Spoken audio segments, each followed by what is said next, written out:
Hello everyone, welcome back to RetroComs. It has been a long time, and I apologize for all the delays.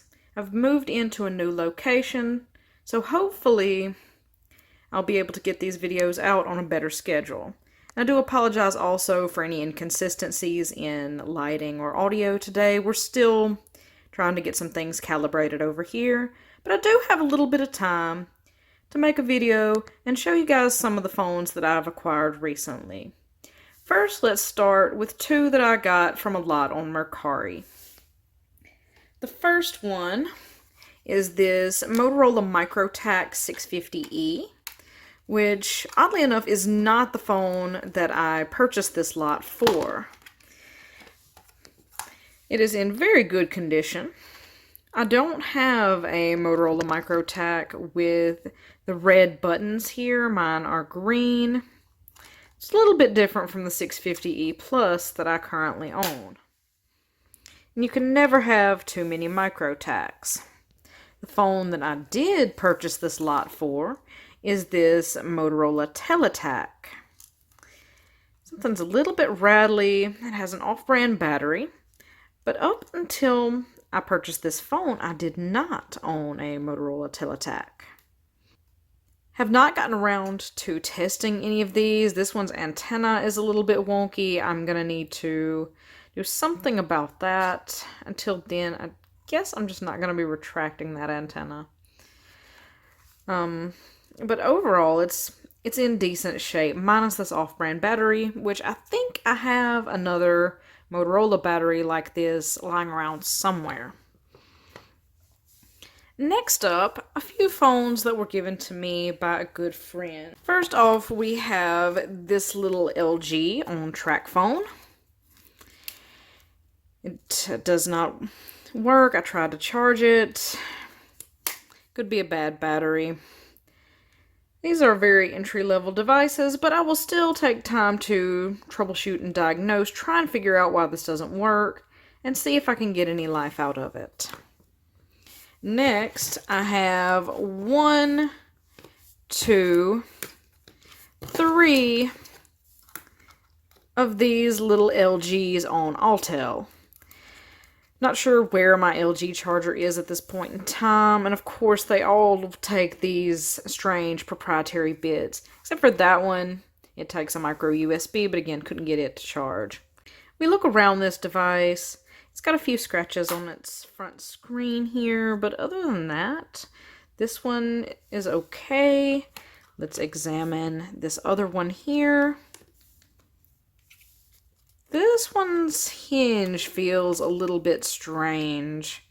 It wants to stick in this half open, half closed position. I hope the ribbon cable underneath is all right. Next is this one. Take a look around. Looks okay. Same scratches on the screen. Hinge feels good. But hopefully all 3 of these work. Next is this Sony J220A on singular. I could not get it to charge. I do have this charger, but it did not power up. I do believe that it's probably a bad battery. Most of these that have come to me, if it has that issue, it's the battery. So hopefully I've got another that's compatible lying around, and I will be able to eventually show you guys that this one works. And next is a Motorola E815. This one does not have its battery. I will have to look around and find the E815 battery that I have lying around, and hopefully this one works. I have not had good luck with these E815, so it would be nice to get a working one. And if we look around, we notice a lack of carrier branding.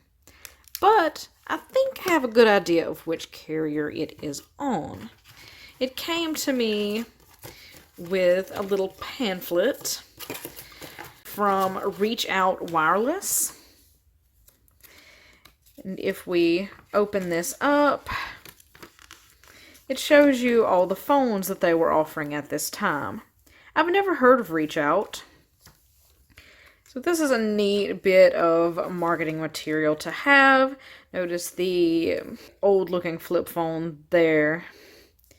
Though at the time, nobody wanted those anymore since they had devices like the E815. I would gladly take whatever device that is being shown here.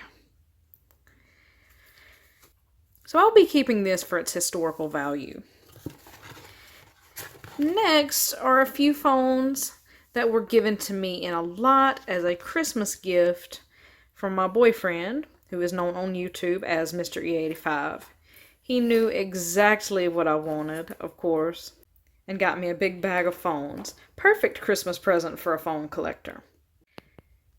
Next we have this little Sanyo on Sprint. It is in okay condition.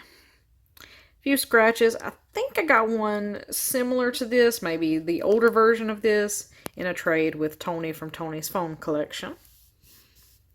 Set this one here.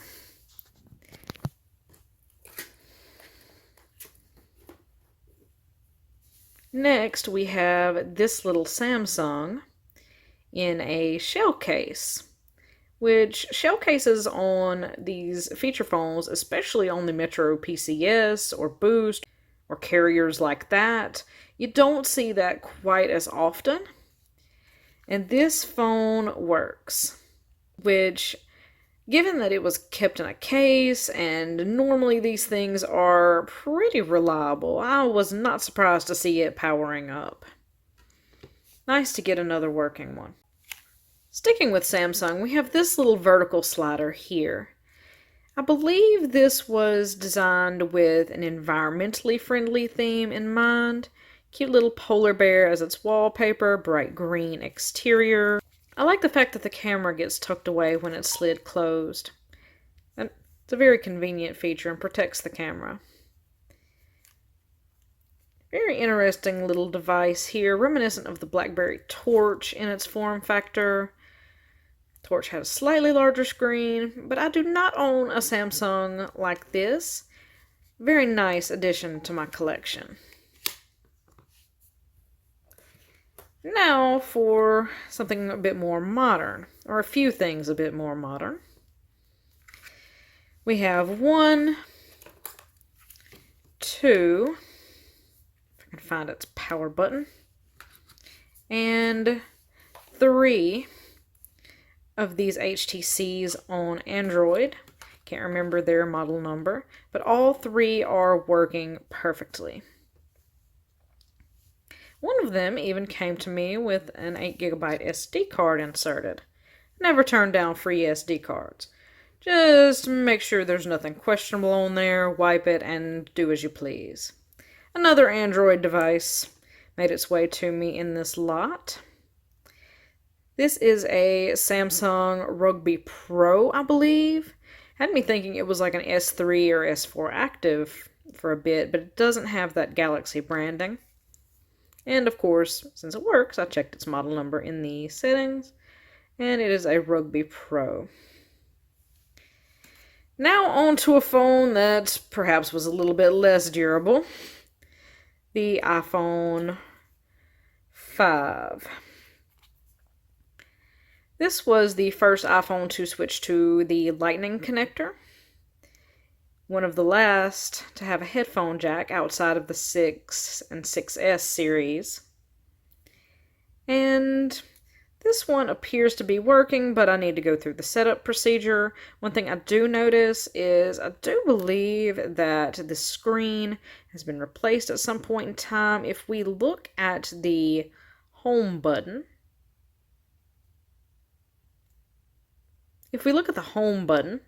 we can see that there's no little circle or square. I do believe Apple has a little design on theirs, and it just feels recessed a bit.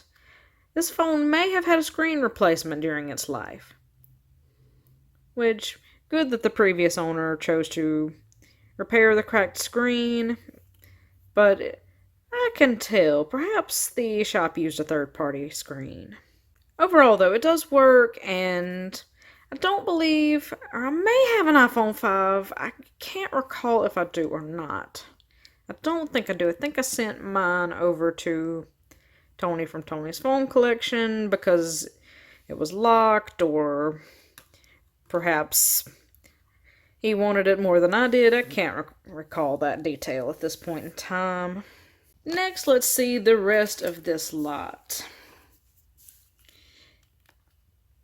Here is one out of 1, 2, 3, 4, 5, and 6 of these little Moto i335s on Nextel. These two are unsealed. They have their batteries and battery covers, but all the rest are still perfectly sealed.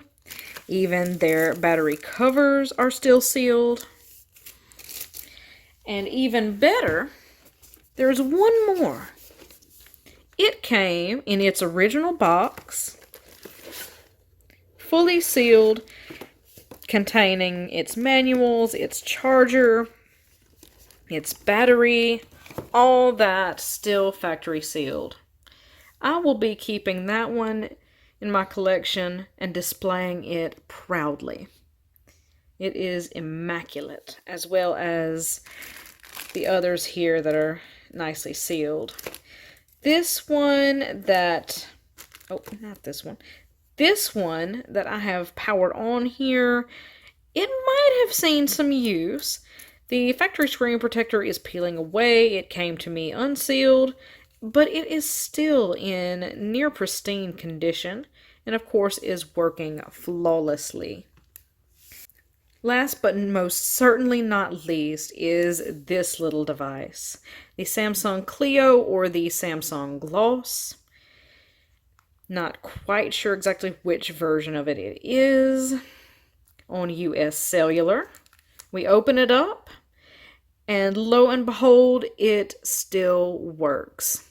About 5 years ago, when Mr. E815 and I had first gotten together, we were talking about our hobbies. I told him I was a phone collector. He asked which ones I was missing, or if there were some that I wanted but did not have. And 5 years ago, I told him about the Samsung Clio. For Christmas this year, even after all this time, he remembered that I wanted this device and acquired it. It's official. He's the best. I could not ask for anything better, and I thank him immensely. This phone is the perfect little addition to my collection. I love its little square design with the keyboard that resembles the BlackBerry style. I can't express it. Just that he remembered this specific model of phone 5 years after the fact and got it. It is official.